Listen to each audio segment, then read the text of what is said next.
selamat. Semuanya tinggi.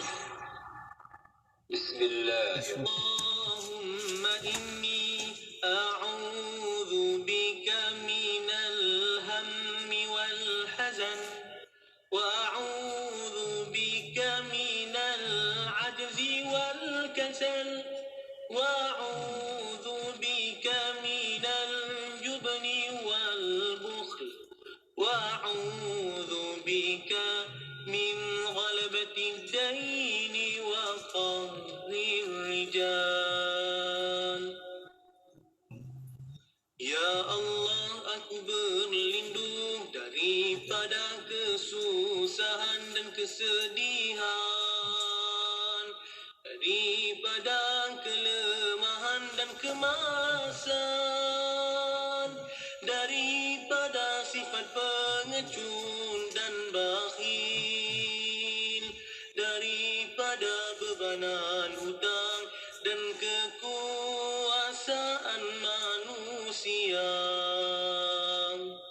Ya Latif, Ya Latif, Ya Latif, Ya Latif, Ya Latif, Ya Latif, Ya Latif, Ya Latif, Ya Latif, Ya Latif, Ya Latif, Ya Latif, Ya Latif, Ya Latif. Allahu latifun bi'ibadihi yarzuqu man yasha wa huwal qawiyyul aziz. Ya Allah, Ya Allah, Ya Allah, Ya Allah, Ya Allah, Ya Allah, Ya Allah, Ya Allah, Ya Allah, Ya Allah, Ya Allah, Ya Allah, Ya Allah, Ya Allah. Tubna ya Allah, Tubna ya Allah, Tubna ya Allah, Ya Allah. Warja'na ya Allah, Warja'na ya Allah, ورجعنا يا الله يا الله وندمنا يا الله وندمنا يا الله وندمنا يا الله يا الله. Ayo sertai pertandingan Melaka Mural Kenali ASEAN 2022 bermula pada 1 hingga 31 Oktober 2022. Anjuran Jabatan Penerangan Malaysia, menangi hadiah wang tunai terkumpul berjumlah RM12,000 dengan melayari www.facebook.com/bpajapan. Pesanan ini dibawakan kepada anda oleh Kementerian Komunikasi dan Multimedia Malaysia, KCOM. Bermula 15 September ini, nantikan isyarat memanggil dan jadi pemanggil terpantas dalam kuis inspirasi setiap Isnin hingga Jumaat di Radio IKIM. Menangi sebahagian wang tunai atau wang terkumpul sebanyak RM6,000 dengan hanya menjawab soalan pengetahuan awam yang mudah. RM100 akan menjadi milik anda bagi setiap jawapan yang betul. Jika tiada pemenang, wang tersebut akan digandakan dalam segmen seterusnya. Dengarkan isyarat memanggil dalam segmen Warna Pagi IKIM dan Destinasi IKIM dan menangi wang tunai hari ini. Maklumat lanjut, terma dan syarat layari laman web www.ikim.my.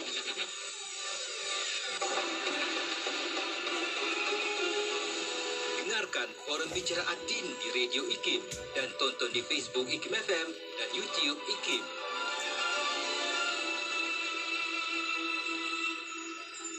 A'udzubillahiminasyaitonirrajim. Bismillahirrahmanirrahim. Assalamualaikum warahmatullahi wabarakatuh. Anda bersama saya Dr. Muhammad Husni bin Muhammad Amin pegawai penyelidikan di Pusat Kajian Sains dan Alam Sekitar atau singkatannya KIAS di IKIM, mengikuti forum bicara Ad-Din, program yang diterbitkan oleh Haji Fairuz Haji Nordin, penerbit di Radio IKIM. Dan topik perbincangan forum kita hari ini ialah Al-As'ilah wal-Ajwibah, perbahasan antara Al-Biruni dan Ibn Sina atas sains, matematik dan alam nyata. Bersama-sama kita sekarang dalam talian ialah dua orang sarjana ilmuwan, dan saya akan perkenalkan keduanya. Pertama ialah Dr. Muhammad Ikhwan Dr. Muhammad Imran Mustafa Abdul Khudus, pensyarah kanan di Jabatan Fizik Fakulti Sains Universiti Malaya, dan beliau memperolehi ijazah muda sarjana sains, ijazah sarjana muda sains dalam bidang fizik dari pada Imperial College London, UK, ijazah sarjana sains fizik dari University College London, dan seterusnya PhD dalam bidang optoelectronics pada tahun 2017, khusus kepada optik tidak linear, dan beliau berminat untuk menjurus kepada LED dan optik tidak linear, tetapi juga menjalankan kajian terhadap sejarah dan falsafah ketamadunan Islam, dan pernah menjadi pembentang dalam sebuah persidangan dengan makalah bertajuk Epistemological Station of Science in Islam. Saya ucapkan selamat datang kepada Dr. Imran. Dan panelis kedua kita ialah Dr. Muhammad Ikhwan Azlan, pensyarah Fakulti Pengurusan dan Muamalah Kolej Universiti Islam Antarabangsa Selangor, KUIS.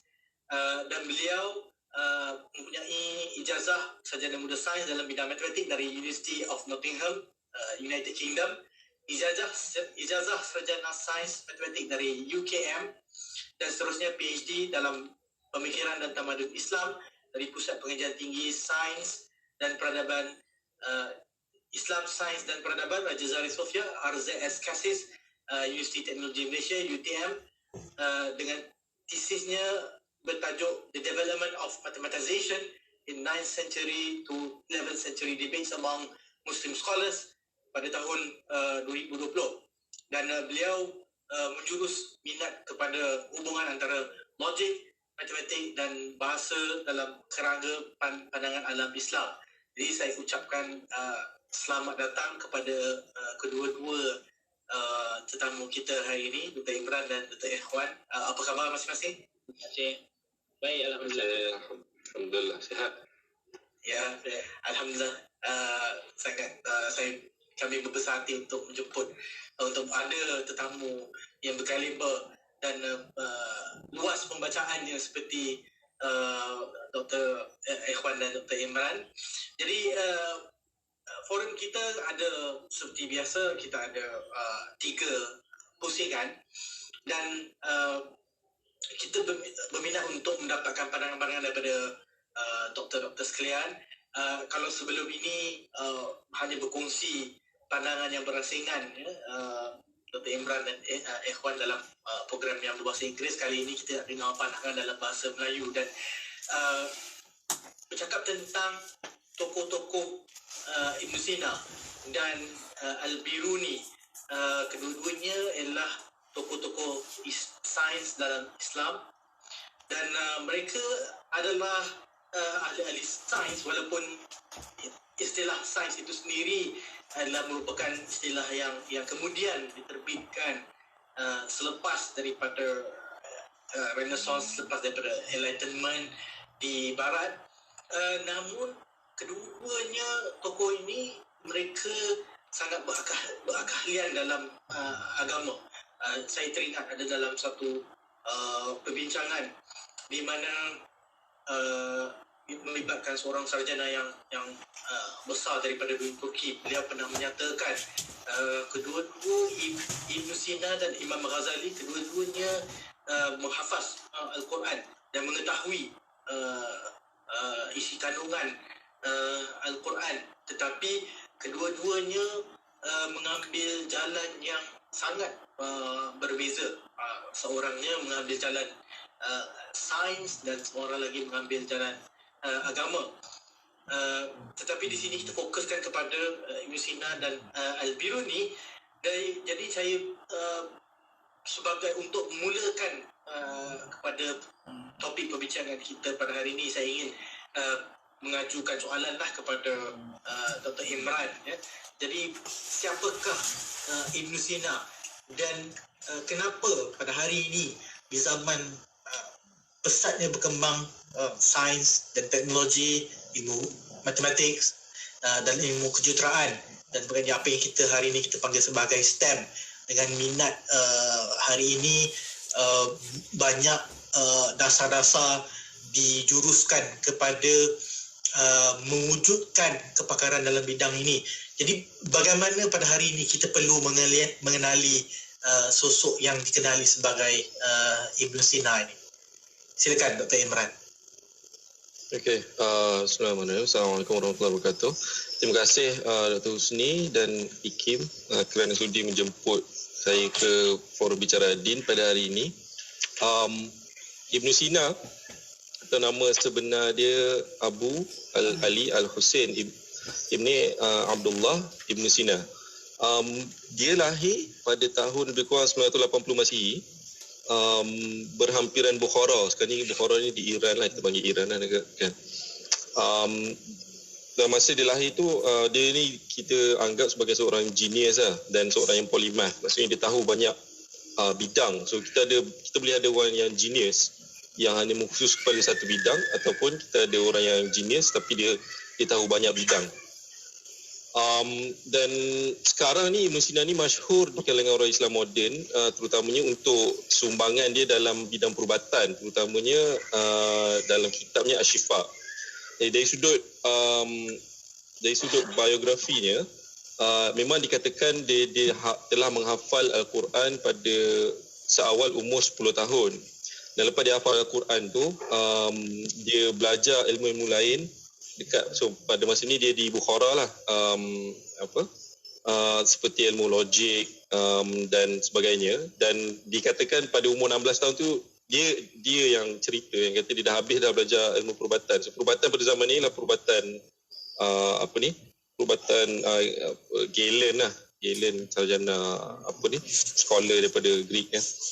So Ibn Sina ni dia mula terkenal apabila Sultan Bukhara tu dia sakit, dan sebab tak ada orang tahu macam mana nak rawat, tiba-tiba Ibn Sina datang dan dia boleh rawat. So Sultan Bukhara dia macam berterima kasih, lepas tu dia buka dia punya perpustakaan di raja, so dinasti Samanid pada masa tu pada dia, dan dia teruskan kajian dan pembacaan dia lah dalam bidang falsafah, bidang matematik dan bidang lain. Kemudian apa jadi ialah dalam hidup dia kerajaan Samanid ni jatuh dalam tahun 1000 macam tu. So umur dia dalam lebih kurang 20 tahun lebih sikit tu. So dia mula mengembara lah lepas tu. Dia mengembara daripada Bukhara ke Gurjanj di Khwarazm, kemudian di Jurjan ke Jurjan, Khurasan dan beberapa bandar lain macam Ray, Hamadan dan Isfahan. Dan akhirnya beliau meninggal di Hamadan. Dikatakan ada dia punya kubur lah di Hamadan. So buku beliau yang masyhur Al-Qanun fi Tib, Qanun ni Canon of Medicine dalam bahasa Inggeris, mula ditulis di Jurjan. Dan buku perubatan ni yang paling masyhur lah, dan menjadi buku teks perubatan di Eropah daripada abad ke-12 hingga ke abad ke-17, lepas diterjemah pada abad ke-12 oleh seorang scholar nama dia Gerard Cremona. Itu yang dia terkenal. Tapi dalam masa yang sama sebenarnya Ibn Sina ni dia buat banyak lagi kerja-kerja lain, termasuklah dia menulis tentang logik, falsafah, metafizik, dan dia sebenarnya menjadi penyambung kepada kerja-kerja Aristotle, terutamanya metafizik Aristotle, dan fizik dan metafizik yang dipelopori, yang ditulis oleh Aristotle lah.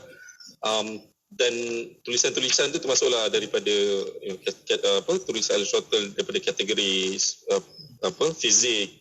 Lepas tu dia juga ada menulis berkenaan komentari buku yang bertajuk The Anima ataupun on the Soul, berkenaan roh kan. Jadi Ibn Sina sendiri mempunyai kefahaman yang mendalam tentang falsafah dan metafizik Aristotle yang cuba diislamkan.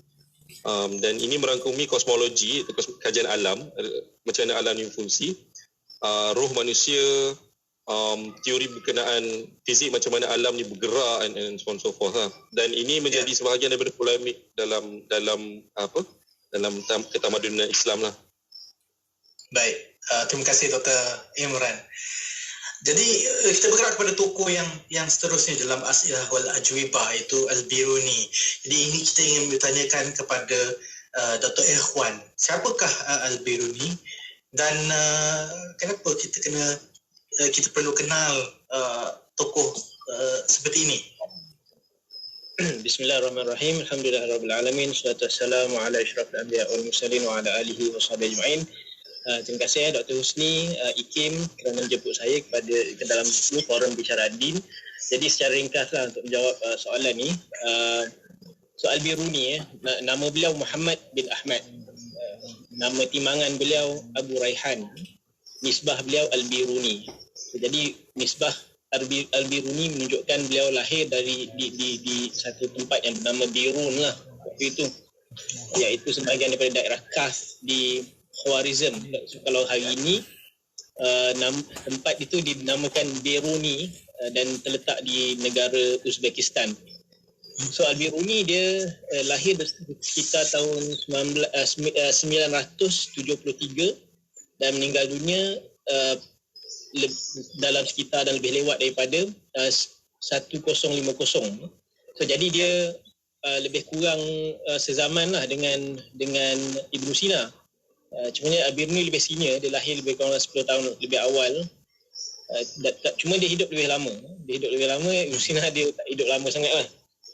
So jadi Al-Biruni mendapat pendidikan awal di Khwarizm dalam bidang-bidang ilmu yang biasa pada zamannya, seperti fiqh, usul, ilmu kalam, ilmu lughah, matematik, astronomi, perubatan, falsafah, fizik dan seterusnya lah. Kemudian beliau meneroka lagi bidang-bidang ilmu yang pelbagai yang ada pada zamannya, termasuklah sejarah, perbandingan agama, kajian kebudayaan, kajian mitologi, geografi, mineralogi, farmakologi, kesusastraan dan lain-lain.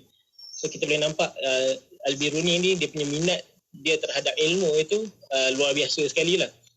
Kalau hari ini kita sama jugalah macam tadi Dr. Imran sebut, Ibn Sina itu dia genius dan dia polymath, dia genius dan dia menguasai banyak bidang. So Al-Biruni juga sama, dia menguasai, kita boleh katakan hampir keseluruhan bidang yang ada pada zamannya. Beliau juga hidup pada zaman, kalau kita lihat di suasana zaman tu, kita boleh nampak macam berlaku semacam pergolakan politik lah. Ini zaman Abbasiyah, tapi zaman Abbasiyah yang sudah kuat. Jadi ada persaingan antara Buwayhid dan Seljuk, Sultan Mahmud Ghazna menakluk kawasan tu dan seterusnya. So jadi Al-Biruni dia pun ada adventure dia lah. Dia nak survive dalam dia punya dalam perjalanan ilmiah dia tu. Dia kena membawa dirilah dengan pergolakan politik ni. Sebab itu akhirnya beliau meninggal dunia di Ghazna, sebab dia akhirnya dilantik sebagai penasihat kepada Sultan lah, dan dalam ekspedisi ke India. So jadi dalam ekspedisi itu beliau menulis mengarang kitab seperti At-Tahqiq Malil Hind, iaitu boleh katakan satu-satunya kitab yang menghuraikan sejarah kebudayaan dan pemikiran India, orang-orang India di benua India yang sangat kompleks. Dan kitab itu sudah diterjemahkan lah pada hari ini. Dan itu saja kita dah boleh nampak dia punya sifat ensiklopedik Al-Biruni lah. Sehingga kan kalau kita lihat daripada perspektif ilmu sejarah sains, kalau hari ini tokoh yang kita tak boleh nak elakkan lah daripada kita baca dalam sejarah sains ni, George Sutton, dalam buku dia Introduction of History of Science. So George Sutton dia menamakan zaman itu sebagai zaman Al-Biruni. Dia macam dia ada competition lah nak namakan zaman itu Al-Biruni ke zaman Ibn Sina. Tapi sebab Ibn Sina dia tak hidup lama, so jadi dia zaman Al-Biruni. So, jadi itu sendiri dah menunjukkan betapa signifikan dan betapa penting kedudukan Al-Biruni dalam sumbangan ilmiah pada zamannya lah. So itu sikit sebanyak tentang Al-Biruni. Terima kasih. Ya, terima kasih Dr. Ikhwan. Jadi kat situ saya lihat itu memang zaman yang sangat mencabar, kerana even the Empire Ghaznah pun pada masa itu kita lihat di zaman Ibn Sina dan Al-Biruni, tampuk pemerintahan tu cepat bertukar antara Mahmud Ghaznah, Muhammad Ghaznah dan Maudud Ghaznah. Jadi kita lihat sangat mencabar, penuh dengan pancaroba di zaman itu. Baik, daripada gambaran yang diberikan oleh Dr. Imran dan Dr. Ikhwan tadi, kita lihat kedua-duanya merupakan pakar pelbagai bidang, ataupun apa yang perkataan yang digunakan itu sebagai polymath dan genius, dan mereka jelasnya gegasi ilmuwan pada abad ke-10 ataupun abad ke-11 Islam. Dan kita dapati di kemuncak kerjaya kedua-duanya, mereka di satu masa telah saling berutusan dan berbahas persoalan-persoalan besar mengenai sains, mengenai hakikat alam nyata, mengenai alam semesta. Jadi untuk soalan seterusnya saya ingin ajukan daripada peranan penting yang dimainkan oleh kedua-dua tokoh ini. Mereka bertanggungjawab kepada pembentukan asas sains yang kita ketahui hari ini.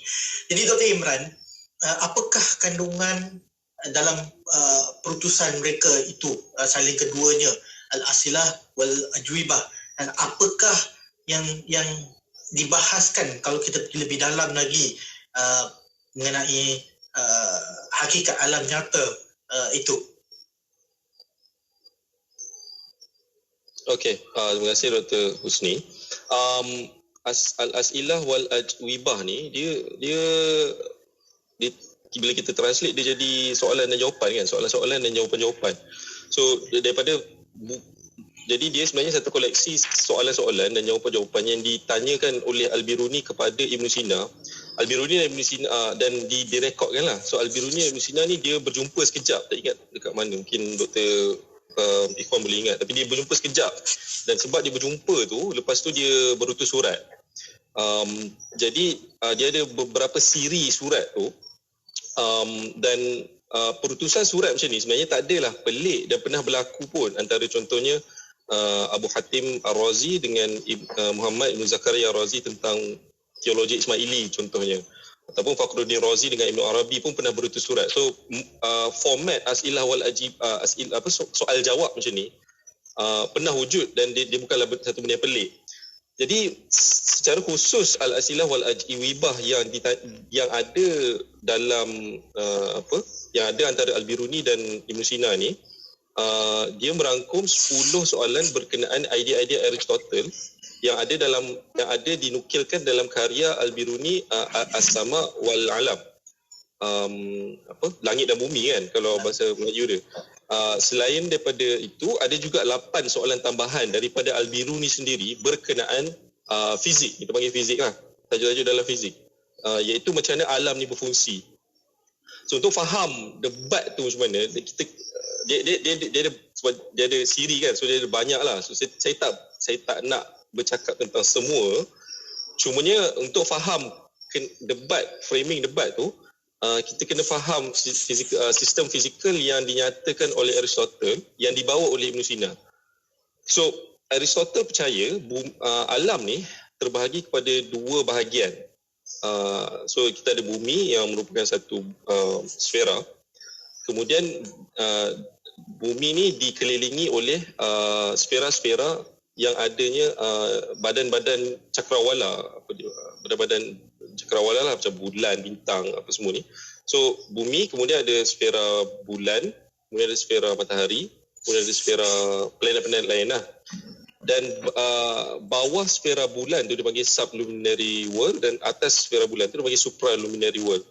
Dan bawah sfera bulan tu dia ada 4 unsur tanah, air, api dan angin. dan dia disusun daripada tanah, maknanya bumi ni adalah pusat alam, dibuat daripada tanah. Kemudian kat luar tu akan ada air, kat luar tu akan ada angin, kat luar tu akan ada api. Jadi teori ni memang daripada Aristotle lah, dan dia berdasarkan beberapa pencerapan yang dibuat lah. Adalah dia punya butiran yang saya tak nak masuk berkenannya. So dan antara lain yang dipersetujui oleh Ibn Sina termasuklah benda-benda seperti teori atom dalam apa dia panggil, dalam benda. So semua benda diperbuat oleh atom-atom kan. Ini Aristotle tidak setuju. Ada juga dan sebab Aristotle tak setuju kewujudan atom, vacuum juga tidak mungkin. So vacuum ni satu ruang di mana tidak wujud apa-apa dalam tu. So Aristotle kata tak boleh. Jadi as'ilah wal ajwibah ini berbincang berkenaan butiran-butiran dalam sistem yang Aristotle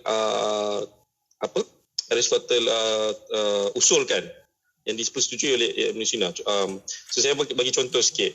Contohnya Aristotle dia kata yang jasad-jasad cakrawala ni tak ada berat. So Al-Biruni kritik idea tu. Dia kata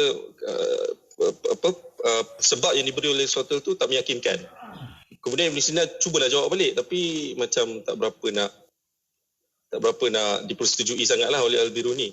Kemudian Al-Biruni juga ada mengkritik posisi Aristotle yang menolak teori atom. So teori atom ni digunakan kemudiannya oleh ahli kalam dalam membentuk satu teori fizikal alam lah. Sebab dia Al-Biruni kata kalau kita tolak teori ni, teori Aristotle tu lagi banyak masalah. Dan dia menyebabkan keadaan yang tak boleh diterima lah dalam banyak hal. Bahkan ini menjadi sebahagian daripada benda yang dibincangkan oleh Al-Ghazali juga dalam Tahafud Al-Falasifah contohnya. Dia berkaitan lah dengan apa yang dibincangkan oleh Al-Ghazali. So dan Ibn Sina pun cuba menjawab apa-apa yang disoal oleh Al-Biruni. Kalau nak yang spesifik, dia tanya, Al-Biruni tanya, menurut Aristotle, bila kita panaskan sesuatu, dia akan mengembang, dan bila kita sejukkan sesuatu, dia akan kecut. Soalan Al-Biruni ialah, kalau kita letak air penuh dalam satu kantung nak minum tu, kita letak air penuh, lepas tu kita bekukan air tu, kenapa kantung tu pecah? Kan? Sebab kalau dia sejuk, maknanya dia kena kecil lah. Kenapa dia pecah kan? So jawapan zaman moden ialah sebab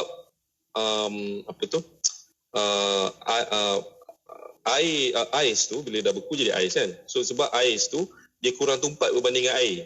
Tapi jawapan Ibn Sina pada masa tu ialah apabila badan mengecut dan disejukkan, dia akan mengambil lebih sedikit ruang. So kan kita dah penuhkan kantung tadi tu kan. So dia akan mengecut, dia akan mengambil lebih sedikit ruang. Tapi bila dia jadi lebih sedikit ruang ni, dia akan mewujudkan vacuum dalam kelalang tu. So jadi tak boleh sebab vacuum tu mustahil lah. Itu jawapan Ibn Sina. Tapi lepas tu Al-Biruni macam, so kalau kita baca apa yang terjadi, sorotan lah daripada awal sampai habis, dia seolah-olah Al-Biruni bila Ibn Sina balas tu dan Al-Biruni balas balik, dia seolah-olah mengatakan yang bahawa jawapan Ibn Sina tu banyak yang tak menjawab soalan sangat. Dia macam tak berpuas hati dengan jawapan tu lah.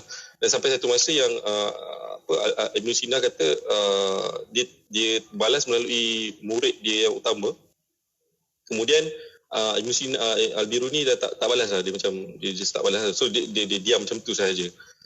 So apa yang diperdebatkan tu in a sense is masalah-masalah dalam kosmologi sistem fizikal Aristotle yang dipersetujui dan develop oleh Ibn Sina seterusnya. Ya, menarik tu. Jadi nampaknya di situ terdapat perbezaan lah antara sistem yang digunakan oleh Ibn Sina dan sistem yang digunakan oleh Al-Biruni. Jadi pada pandangan Dr. Irwan, apakah punca perbezaan pandangan antara kedua-duanya? Adakah di satu perbezaan kerangka falsafah ataupun cara gaya memandang kepada dunia? Kerana ialah apa yang jelas setakat ini, apa yang jelas ialah satunya Ibn Sina dia membangunkan sistem yang telah digunakan oleh yang dipersetujui oleh Aristotle. Makanya menolak adanya apa yang kita dipanggil sekarang ni sebagai vacuum. Tetapi kalau buat Al-Biruni, beliau berpegang kepada teori atau mungkin Dr. Irwan boleh perjelaskan lebih lagi, dan adakah ini yang menjadikan satu perbezaan yang bersifat asas ataupun fundamental yang menyebabkan perselisihan faham antara keduanya? Silakan Dr. Irwan. Ya, terima kasih. Mungkin kita kembali balik kepada kita nak tahu punca perbezaan pandangan, sudut pandang antara Ibn Sina dan Al-Biruni. Kita kena faham dia punya konteks. Bila kita berbicara tentang penerokaan ilmiah ataupun penerokaan saintifik, ialah zaman itu seperti yang disebut oleh Dr. Husni awal tadi, waktu itu kita tak panggil sains, tapi bila kita meneroka kita punya pengalaman kita dalam kehidupan kita, melihat alam semesta, berinteraksi dengan alam, berinteraksi dengan manusia dan semua ni kan, dan mengamalkan agama, memahami agama, mengamalkan agama, perjalanan kita dalam mengenal Tuhan, semua ini akhirnya dia membawa kita kepada satu macam perjalanan ilmiah atau perjalanan rohani dan akli yang turut melibatkan kefahaman tentang realiti fizikal ataupun alam semesta itu sendiri. Jadi pada zaman itu, dan daripada sudut ini tidaklah begitu banyak berbeza dengan zaman sekarang. Mereka ada satu macam pandangan alam yang kuat, yang berleluasa pada waktu itu. Dan pandangan alam atau sudut pandang yang kuat itu dia datang daripada tokoh-tokoh ilmuwan. Dan tokoh-tokoh ilmuwan yang besar pada waktu itu yang masih lagi namanya disebut-sebut ialah seperti Aristotle. Kenapa pemikiran Aristotle ni begitu kuat? Sebab Aristotle ni dia sistem builder, dia membangunkan sistem. Dia ada satu sistem kosmologi, metafizik, logik, sampailah fizik, semua sekali dalam satu kerangka yang besar yang menjelaskan semua perkara lah. Dan setiap satu tu dia ada tempat dia lah, dia ada hubung kait antara satu sama lain kan. Jadi bila ada satu sistem yang macam itu, kemudian dia ada pengikut lah, dia ada orang yang mensyarahkan lagi, ada orang yang mengembangkan lagi pemikiran Aristotle sampailah ke zaman tamadun Islam. Jadi framework ataupun kerangka pemikiran itu dia jadi kuat lah. Jadi bila kita nak bila kita berdepan dengan satu perkara yang macam itu, so sama ada kita ditakluk oleh pemikiran itu, kita terpaksa terima dia seadanya, bulat-bulat, ataupun kita boleh menolaknya dan menggantikan dengan sesuatu yang lain, ataupun kita boleh bersikap ilmiah dan kritikal terhadapnya. Kita boleh saring dan ubah suai mengikut keperluan kita lah sendiri. So jadi apa yang dibuat oleh Ibn Sina, satu Ibn Sina ni kita boleh katakan dia penerusan lah kepada tradisi Aristotle, tapi pada masa yang sama Ibn Sina juga adalah seorang system builder. Dia tak semata-mata meneruskan tradisi falsafah Aristotle sahaja, walaupun dia terinspirasi daripada Aristotle, tapi dia tak meneruskan begitu saja. Dia yang Dr. Imran sebut tadi lah, kita boleh katakan dia yang pertama sekali yang mungkin kita boleh kata dengan jelasnya mengislamkan ataupun reformulate, mengformulasi semula kerangka Aristotle tu dalam berencana semula kan. Walau bagaimanapun, sebabkan dia bermula dengan Aristotle, so dia ada banyak benda yang dia macam bukanlah sayang, tapi dia sebagai sebahagian daripada tradisi itu. So dia akan pertahankan apa yang datang daripada Aristotle tu, sebab bagi dia kalau dia tolak yang itu, nanti akan banyak lagi benda lain yang jadi yang sudah jelas akan jadi lebih tak jelas. So dari segi sistem keseluruhan itu. So Al-Biruni pula dia datang daripada satu tradisi yang dia sama, tapi dia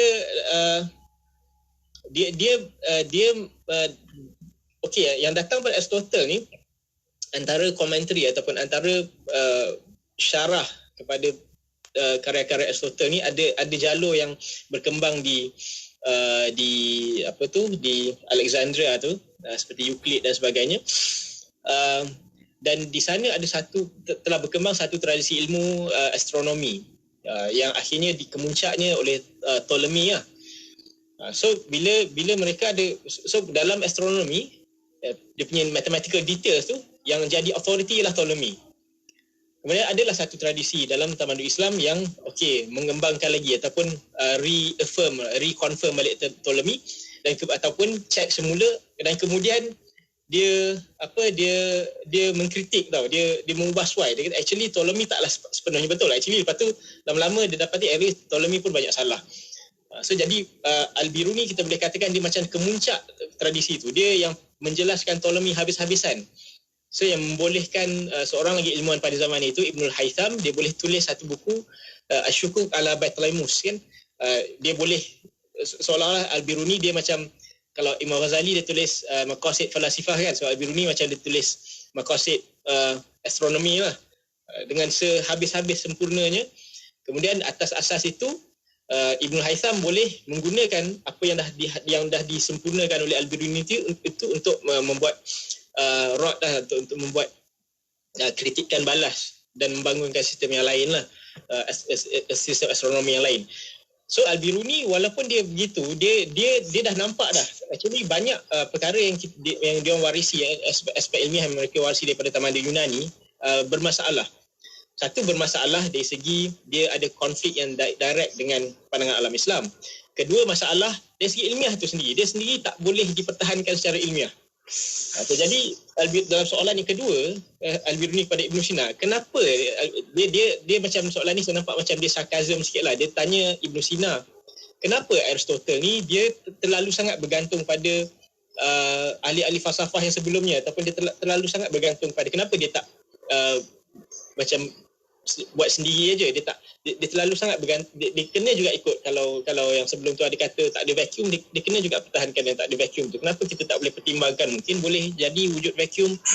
Dia tanya begitu pada Ibn Sina dengan isyarat bahawa Ibn Sina, kenapa kau pertahankan sangat Aristotle? Kenapa kena ikut juga yang ini? Kenapa prinsip ni kena ikut juga? Tak boleh ke kita macam ubah suai sikit yang ini supaya kita boleh masukkan teori yang lain? So dan natijah dia berlanjutan daripada itulah. So jadi walaupun Al-Biruni ni dia terkenal sebagai polimath tadi kan, dia terkenal dalam matematik, astronomi semua itulah ya, berbagai bidang. Dalam berbagai bidang, tapi orang nampak dia mathematician lah dia buat dia buat eksperimen dengan Abdul Wafaq Buzjani. Hebatlah eksperimen tu. Kalau ada masa best juga kalau nak cerita, tapi tak apalah. So walaupun dia terkenal begitu, namun dalam soal jawab dengan Ibn Sina tu, kita boleh nampak bahawa Al-Biruni sebenarnya dia cuba nak defend juga secara tak langsung position ahli kalam, para mutakallim. Mereka membangunkan satu sistem penjelasan kepada akidah Islam ni secara sistematik, secara ilmiah, yang berasaskan pada wahyu, dan antara yang terbit daripada itu ialah teori atom tadi tu. So kemudian teori atom tu dia konflik secara terus lah dengan Aristotle kan. So jadi Al-Biruni nampaknya dia cuba untuk nak seboleh-bolehnya nak mempertahankan tradisi kalam. Cumanya cara dia pertahankan tu, dia bukan bawa ilmu kalam masuk dalam perbahasan tu, tak. Dia persoalkan kenapa dan sejauh mana perlu kita setia kepada tradisi dan kerangka yang kita warisi daripada Aristotle. Sampai tak manakah kita boleh mula untuk ubah suai dan give up lah, kita boleh buang lah beberapa benda. So antara yang disyorkan oleh Al-Biruni, satu, dia kata kalau berkenaan dengan alam semesta ni, kita boleh cerap sendiri. Sebab tu dia orang bina balai cerap beria-ia, kita boleh cerap sendiri pergerakan objek-objek langit ni. Dan kita boleh check lah betul ke apa yang Aristotle kata tu. Dia kata ada nested sphere apa semua tu kan. Kalau dia tak spherical, dia akan ada vacuum. Betul kan? Bila kita check, actually dia tak exactly spherical. So bila kita dah nampak benda tu dia tak exactly sphere, kenapa kita mesti juga nak ikut Ibn Sina atau Aristotle kata bahawa jasad-jasad semesta tu dia spherical? Bahkan dia kata perkataan falak dalam Quran itu pun bukan bermakna exactly spherical, yang di mana Ibn Sina dia gunakan perkataan falak tu untuk merujuk kepada itulah celestial spheres tu, jasad-jasad langit. jasad langit. Jadi itulah basically dia dalam satu proses interaksi ilmiah kan, ketamadunan, daripada tamadun yang ada, tamadun yang asal daripada Greek dan juga tamadun Islam itu sendiri. So kita boleh nampak interaksi itu dia berlaku pada level ilmiah dan bentuk dia bagaimana. Dan kita boleh nampak kedua-duanya tu cuba untuk meneraikan lah persoalan itu. Cumanya di akhirnya itu nampaknya Al-Biruni dia tak sabarlah dengan Ibn Sina. dia rasa macam Dr. Imran sebut tadi lah, dia tak reply lah surat. Ya. Berdasarkan apa yang disebut tadi itu, ialah nampak seperti kedua-duanya saling kecewa dengan yang lagi satu lah, sebabnya Ibn Sina setelah beberapa seketika itu dia menurunkan tugas menjawab Al-Biruni ini kepada muridnya, dan Al-Biruni setelah berlaku yang demikian, setelah dia menyedari bahawa orang yang menjawabnya selepas itu bukanlah Ibn Sina tetapi murid dia sendiri, lalu dia tidak meneruskan lagi perbincangan itu. Tapi Dr. Imran, siapakah pemenang sebenar dalam perdebatan antara kedua-duanya ini? Menang ni susah sikit lah. Kalau kita nak cakap macam perlawanan bola kan, antara Manchester City dengan Manchester United kan, siapa yang kumpulannya lebih berhak untuk masuk gol? Mungkin just nak teruskan, kita nak kata menang atau kalah ni susah lah kan, sebab dia berutus surat. Cumanya meneruskan apa yang Dr. Ikhwan kata tadi, bila kita baca surat tu, di hujung-hujung tu dia macam seolah-olah dia macam ni tau, dia macam Ibn Sina macam nak kata kenapa tak faham-faham ni, macam tu lebih kurang. Lepas tu Al-Biruni kata mana jawapan kepada soalan ni, lepas tu dia macam habis macam tu saja. Macam tu je lah. So kalau kita nak kata, jadi dia tak ada konklusi dari sudut kita tak ada konklusi lah. Tapi apa yang kita boleh lihat ialah dan Dr. Ikhwan pun dah bangkitkan pasal kalam, wujud satu lagi jalur dalam keilmuan yang muncul daripada usaha-usaha orang Islam, ulama Islam untuk mempertahankan akidah yang kemudiannya dibawa kepada teori-teori fizikal yang boleh macam menyaingi sistem yang dibangunkan oleh Aristotle. Dan sistem ini dia macam menerima diterima lah oleh kebanyakan ahli kalam, terutamanya selepas Al-Ghazali lah. Dan walaupun so sistem macam kalam ni dia bukanlah satu sistem lengkap macam Aristotle. Jadi dia tak ada macam Aristotle kata benda ni naik sebab dia lagi banyak, contohnya bila kita isi angin kenapa contohnya kayu terapung atas air. Aristotle kata itu sebab kayu ni terbina daripada 3 unsur, angin, air dan tanah. Jadi unsur angin tu dia lagi banyak unsur angin daripada unsur tanah, sebab daripada air, sebab itulah dia terapung atas air. So dalam sistem kalam ni tak wujud sistem yang macam tu. Dia tak mengeksplain semua benda. Cumanya dia membolehkan satu pemikiran yang kita kata menyaingi lah kan, yang macam tadi menyaingi Aristotle, yang kemudiannya membawa kepada kebolehan ulama Islam untuk memikirkan bahawa alam ini tidak sewajibnya seperti apa yang dikatakan oleh Aristotle. Kita tak ikut pun apa, macam yang siapa ni Dr. Ikhwan sebut tadi. So kita tak perlu pun kata alam ni semua benda ni kena ikut these nested spheres kan. So yang bulan ni dia tak payah ada pun. In fact dia ada masalah pun kalau kita tengok dalam model Ptolemy tu, sebenarnya ikut Aristotle semua planet ni kena ada dalam sphere tu. Tapi kalau kita tengok Ptolemy, dia kata yang dia satu sphere dalam sphere dia ada epicycle lah benda lah untuk dan ini diperlukan untuk memperjelaskan kenapa jasad-jasad samawi ni bergerak dalam keadaan yang mereka bergerak. Sebab dia dengan model Aristotle tak boleh explain. Okay, so koreksi konsepsi yang yang paralel kepada Aristotle ni kemudiannya menjadi lebih dominan dalam pemikiran Islam lah, dan akhirnya membawa kepada macam teori-teori fizikal dalam kalam yang mungkin kemuncaknya adalah Fakhruddin Razi, kan. Dan kemudiannya seperti yang ditunjukkan oleh dalam tesis Mustafa Karal Ali, dia membolehkan orang ulama Islam ni untuk berfikir yang mungkin sebenarnya alam ni bukan tengah-tengah tu bukan bumi pun, mungkin sebenarnya matahari dekat alam tu. Dan metode kefahaman alam ni tidak wajib bergantung kepada spekulasi metafizik yang tertentu. Maknanya kita boleh bina sistem-sistem selagi mana dia tak melanggar apa-apa yang dikatakan dalam Al-Quran dan sunnah lah. Jadi dalam hal itu kita boleh katakan dalam satu sisi yang Al-Biruni menang lah. Tapi dalam masa yang sama, melonjak kepada sekarang, apa yang disebutkan kita kata tendensi lah yang ada dalam Ibn Sina tu masih lagi wujud pada zaman sekarang ni. Macam kita contohnya satu teori sains tu dianggap sebagai betul, dianggap sebagai wujud dalam alam nyata walaupun mungkin kita tak tahu dia wujud atau tidak. So dia ada kemenangan dalam Al-Biruni ni, tapi dalam masa jangka panjang teori Aristotle tu sebenarnya dah ditolak, kan. Kosmologi Aristotle tu ditolak. So dalam maksud itu mungkin kita boleh katakan Al-Biruni punya metodologi walaupun tak ada sistem yang lengkap, dia mungkin lebih berjaya.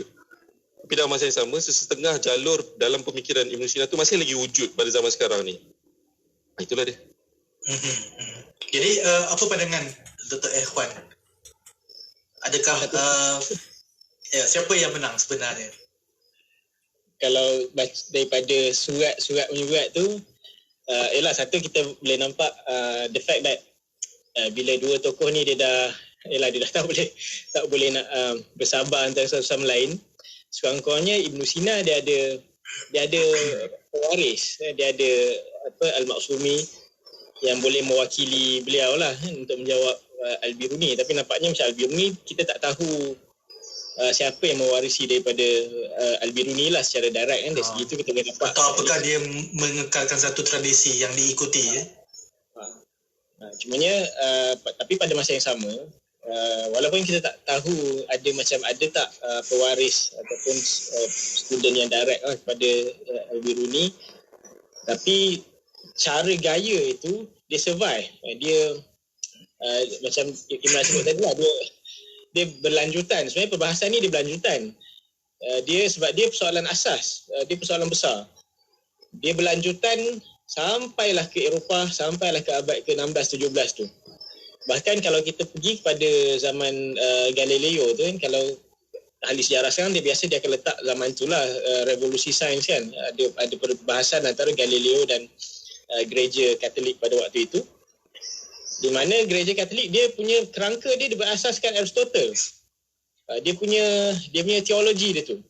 Maknanya dalam sejarah perkembangan teologi Kristian pada waktu itu, mereka dah berjaya untuk synthesize.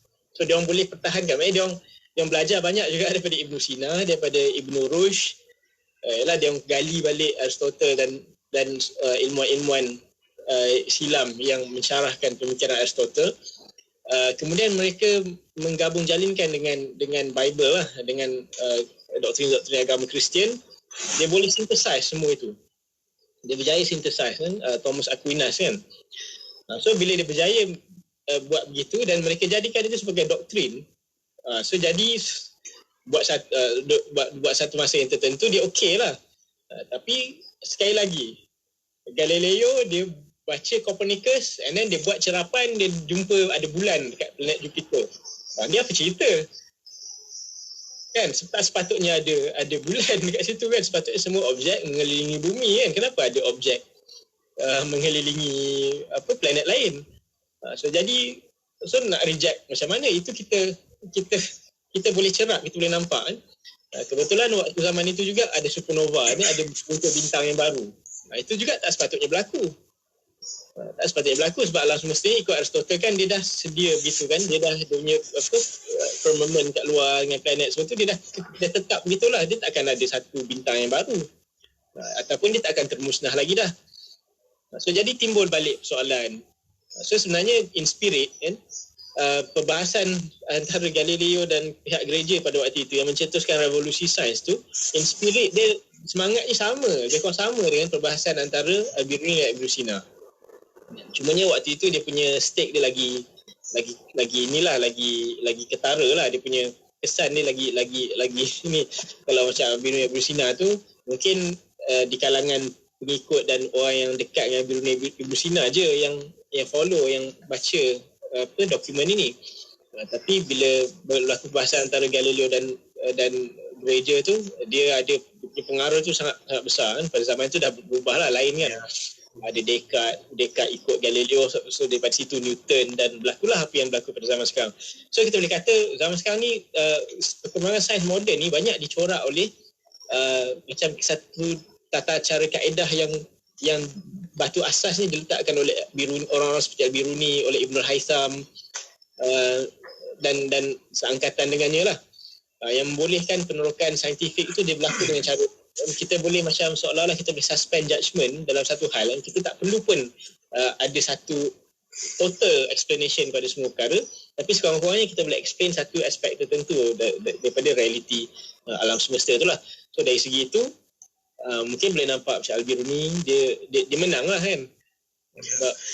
Saya suka bila Dr. Ikhwan akan simpulkan begitu, kerana ialah kelihatannya apa yang tercetus di barat sekarang ini, mereka cuba apa jua fenomena yang berlaku cuba ditafsirkan, dan apa jua sumbangan yang telah dilakukan oleh Islam mencampur dengan cerapan-cerapan mereka pada masa ini, cuba disesuaikan, cuba disempitkan dalam satu acuan kerangka peradaban barat itu sendiri. Tetapi ialah soalan yang ditimbulkan oleh Al-Biruni itu sendiri menunjukkan kepada kita bahawa walaupun sains itu sangat berguna bagi kita, tetapi ada ruang untuk spekulasi di situ.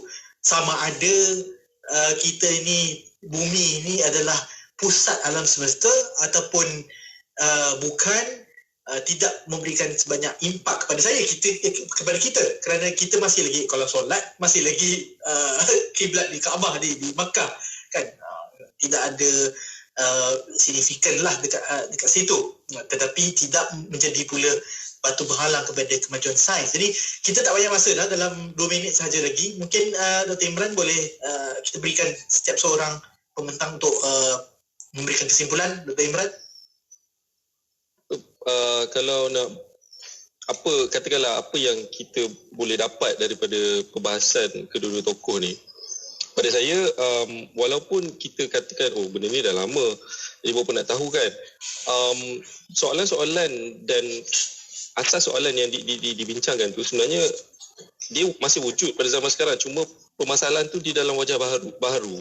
Contohnya bila kita cakap pasal kewujudan vacuum kan, itu baru je cakap dengan seorang profesor di UM, dia kata sekarang ni mana ada vacuum, sebab menurut teori medan kuantum memang tak ada. So satu alam ni lah ialah satu benda vacuum. Lepas tu contoh lain ialah ni perdebatan dalam kalam contohnya yang berkaitan dengan teori fizikal, sama ada alam ini azali atau tidak kan. So sekarang ni dia datang balik dengan teori kenisbian Einstein yang muncul pada awal abad ke-20 ni. Dia datang balik, dia kata sebenarnya alam ni memang dah ada dah, 4-dimensional space time ni dah ada, dan kita cuma pada different slices je gitu kata kan. Jadi soalan yang lama tu telah datang semula lah. Ya, dia ada balik tapi dalam wajah dan dalam nafas yang lain, dia complicated sikit. Ya. Jadi Dr. Ikhwan, kena faham kesimpulan? agama Islam ni agama yang sangat saintifik sifatnya. Cumanya bila kita sebut saintifik, kita tidak perlu terkongkong dengan kerangka pandangan alam yang kita warisi daripada tamadun barat lah. Bila kita cakap macam tu, bukan kita berlengah-lengah ataupun ambil sambil lewa ilmu sains yang datang daripada barat ni, tapi kita buat seperti mana yang Al-Biruni lah. So, bila kita study satu bidang, we have to study it properly, and kita mesti memahaminya sampai ke akar umbi. Dan dalam kerangka pandangan alam Islam tu, kita ada cukup alat lah, kita ada cukup, dan tradisi ilmu Islam tu kita ada cukup khazanah yang sangat banyak yang bolehkan kita berdepan dengan banyak persoalan yang ada pada hari ini kan. Cumanya itulah kan, pekerjaan yang perlu dibuat itu, dia tak boleh dibuat seorang diri, dia perlu macam satu gagasan, dia perlu macam satu kumpulan penyelidikan, mesti ada institusi dan seterusnya. So Allahu'alam. Baik, terima kasih kita ucapkan kepada kedua-dua ahli panel kita, Dr. Imran Mustafa dan Dr. Muhammad Ikhwan. Itulah topik pembicaraan kita, Al-Asilah wal-Ajwibah, perbahasan antara Al-Biruni dan Ibn Sina atas sains, matematik dan alam nyata. Saya Dr. Muhammad Husni bin Muhammad Amin, Pegawai Penyelidikan di Pusat Kajian Sains dan Alam Sekitar Kias IKIM, program yang diterbitkan oleh Raja Fairuz Haji Nordin di Radio IKIM. Dengan itu saya sudahi dengan wabillahi taufiq wal hidayah. Assalamualaikum warahmatullahi wabarakatuh. Forum Bicara Ad-Din dibawakan kepada anda oleh IKIM, Inspirasi Euforia Islam. Hiburan mendidik jiwa, hanya yang terbaik di IKIM, Inspirasi Euforia Islami. Triple A, sahkan ilmu, mudah patuh syariah, melabur menambah rezeki. Ayo bangkit berani. Dapatkan 15,000 tiket percuma Kickstart Saham. Langkah pertama, labur saham syariah. Layari labursaham.com. Labursaham.com. Ayo bangkit berani. Asri Ahmad Academy. Triple A. Ingat saham, ingat Triple A. Bermula 15 September ini, nantikan isyarat memanggil dan jadi pemanggil terpantas dalam kuis inspirasi setiap Isnin hingga Jumaat di Radio IKIM. Menangi sebahagian wang tunai atau wang terkumpul sebanyak RM6,000 dengan hanya menjawab soalan pengetahuan am yang mudah. RM100 akan menjadi milik anda bagi setiap jawapan yang betul. Jika tiada pemenang, wang tersebut akan digandakan dalam segmen seterusnya. Dengarkan isyarat memanggil dalam segmen Warna Pagi IKIM dan Destinasi IKIM dan menangi wang tunai hari ini. Maklumat lanjut, terma dan syarat, layari laman web www.ikim.my. Jadi Pharma untuk anak-anak, jadi Pharma untuk ibu bapa. Vitamin C Gummy tanpa gula putih, pewarna atau perisa tambahan. Dapatkan di www.herbitas.com atau WhatsApp 0377347155 0377347155.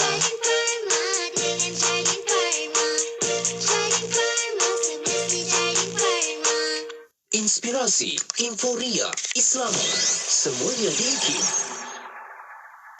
Bermula 15 September ini, nantikan isyarat memanggil dan jadi pemanggil terpantas dalam kuis inspirasi setiap Isnin hingga Jumaat di Radio IKIM. Menangi sebahagian wang tunai atau wang terkumpul sebanyak RM6,000 dengan hanya menjawab soalan pengetahuan am yang mudah. RM100 akan menjadi milik anda bagi setiap jawapan yang betul. Jika tiada pemenang, wang tersebut akan digandakan dalam segmen seterusnya. Dengarkan isyarat memanggil dalam segmen Warna Pagi IKIM dan Destinasi IKIM dan menangi wang tunai hari ini. Maklumat lanjut, terma dan syarat, layari laman web www.ikim.my. Undi lagu-lagu kegemaran anda dan artis-artis kesayangan anda menerusi Carta Ekspresi. Setiap Isnin hingga Jumaat. 10 malam hingga 12:30 malam. Undi di www.ikim.my/Carta Ekspresi. Carta Ekspresi. Nombor 25.